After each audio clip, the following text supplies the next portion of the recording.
Procesos de influencia social.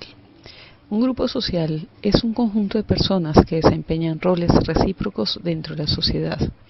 Este puede ser fácilmente identificado, tiene forma estructurada y son durables. Las personas dentro de él actúan de acuerdo con unas mismas normas, valores y fines para el bien común del grupo.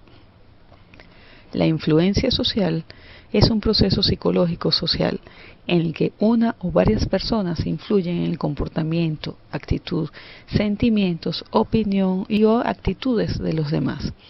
En este proceso se tienen en cuenta factores como la persuasión, la conformidad social, la aceptación social y la obediencia social. Teoría de la influencia social. La teoría de la influencia social se basa en los cambios de conducta o pensamiento que se producen en un sujeto debido a una serie de procesos mentales derivados de la comunicación con otros seres o medios. Esta influencia puede ser dirigida a un fin o simplemente debida a la presión de grupo derivándose de lo que el propio sujeto considere que se le pide o de lo que directamente le sea comunicado. Además, hay que tener en cuenta que independientemente del resultado, todo proceso de influencia es bidireccional, es decir, una persona puede cambiar la forma de actuar de otra, pero que la segunda cambie o no provocará asimismo una influencia en la primera. Lo mismo se aplica a nivel de grupo e inclusive a nivel de sociedad. Respecto al escenario en que tiene lugar el intento de influir, se señalan: A. Comunicación cara a cara, que es bidireccional y dialéctica. B. Comunicación directa dirigida a una audiencia, que es unidireccional y poco recíproco. Y C. Comunicación de masas, característica de los medios de comunicación.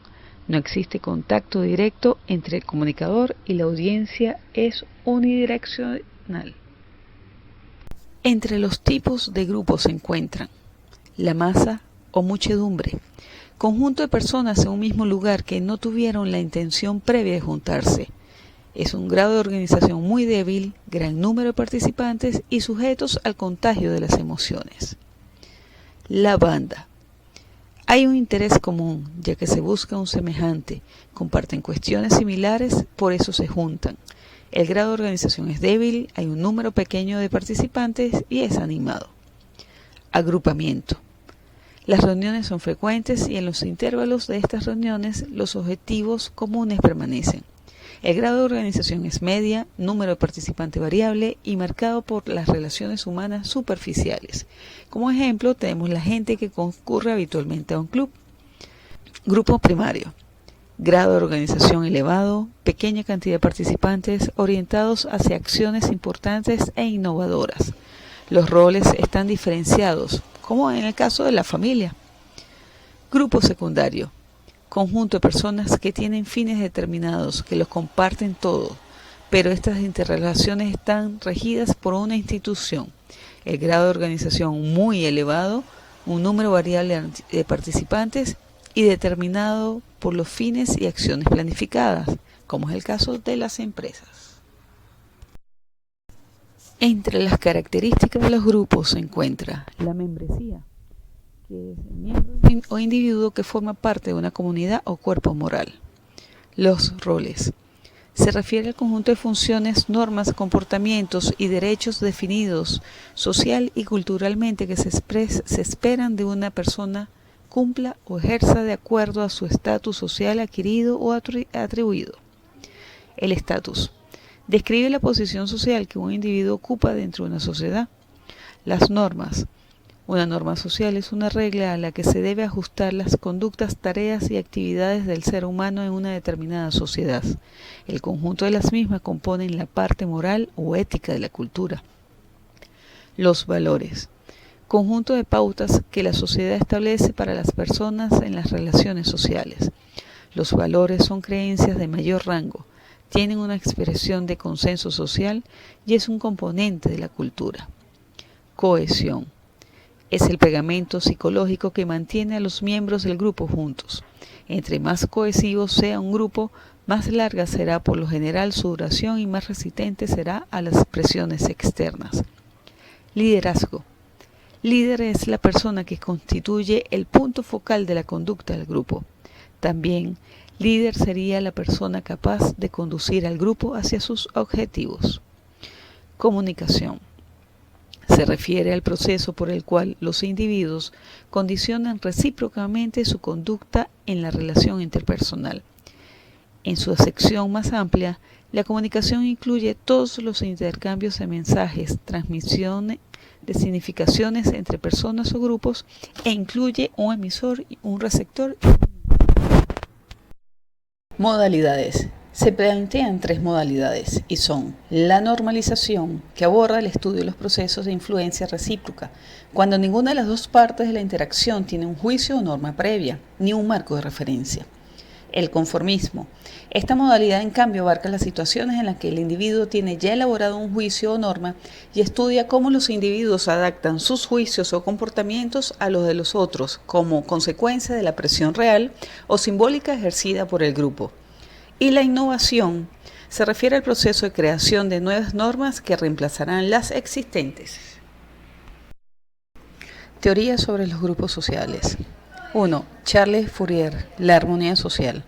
Planteó cómo funcionaban los grupos. Se imaginaba una sociedad ideal, fundada en la armonía de su organización y sus grupos, la cual llamó falansterio.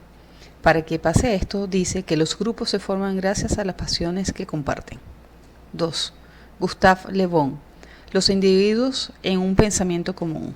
Habla de la psicología de las masas.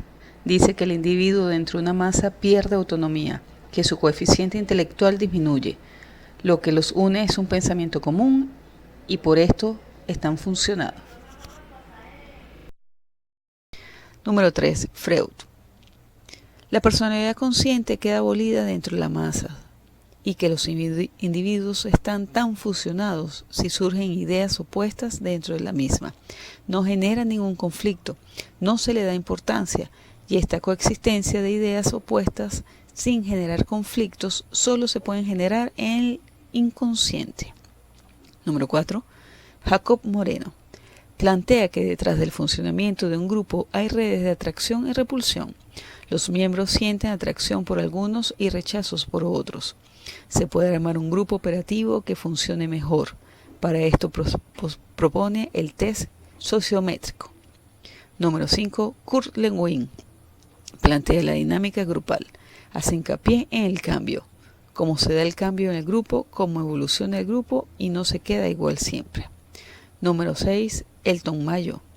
Los factores de la productividad en el grupo. Él ve que los factores externos influyen en la productividad de la gente, pero dice que más importante que las variables demográficas es todavía la calidad humana. Las relaciones entre los grupos. Los miembros de un grupo constituyen su identidad social y se individualizan, acentuando las diferencias entre las categorías que los distinguen de las personas que pertenecen a otros grupos.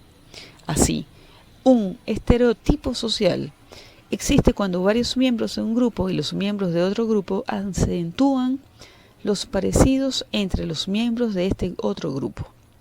Un prejuicio es una opinión desfavorable frente a un grupo social y como consecuencia, frente a sus miembros se puede decir que la percepción intergrupo actúa por prejuicio. La discriminación, que consiste en hacer impermeable la frontera entre el grupo de pertenencia y el de no pertenencia, surge de la identidad social. Integración de los grupos. Los grupos juegan una función determinante en el individuo. Esta constitución del individuo por medio de los grupos se llama socialización. En el plano individual se realizan según un doble movimiento. 1. La personalización. Proceso por el cual un individuo se convierte en una persona, un ser humano como los demás, sin ser igual a ellos. Número 2. La individuación. Proceso por el cual una persona se diferencia de las demás. Actitudes. Se define como la disposición de ánimo del sujeto ante un objeto, material o de pensamiento, concreto, dictada sobre la conducta por la experiencia o los valores adquiridos.